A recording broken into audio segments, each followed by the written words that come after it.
Good morning, everyone. Earlier this month, the governor declared May Mental Health Awareness Month in a proclamation, which I'd like to read right now. Whereas, and forgive me for looking down, but I don't know this all by heart.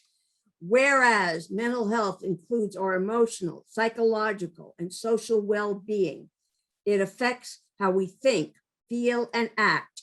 It also affects how we handle stress, relate to others, and make choices. And whereas mental health allows us to maintain relationships, take care of ourselves and our families, take care of our physical bodies, and respond and adapt to daily life changes.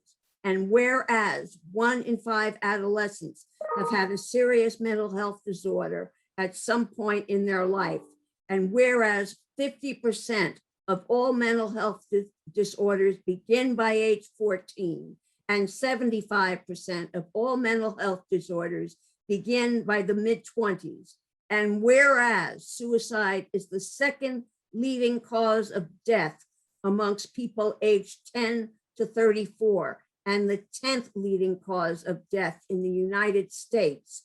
And whereas a lack of mental health awareness leads to devastating impacts on the well-being of individuals and society.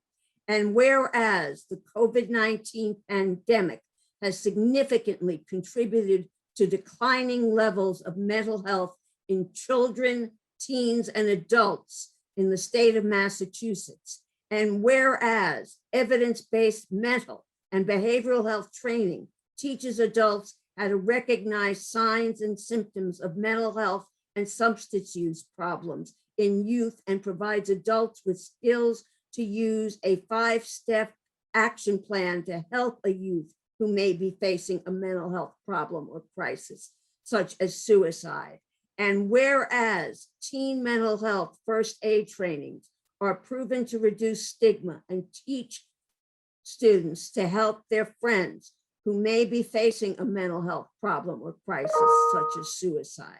Now, therefore, I, Charles D. Baker, Governor of the Commonwealth of Massachusetts, do hereby proclaim May 2021 to be Mental Health Awareness Month, and urge all the citizens of the Commonwealth to take cognizance of this event and participate fittingly in its observance. And it's signed by Charles D. Baker, Governor, Karen E. Polito, Lieutenant Governor, and William Galvin, Secretary of the Commonwealth.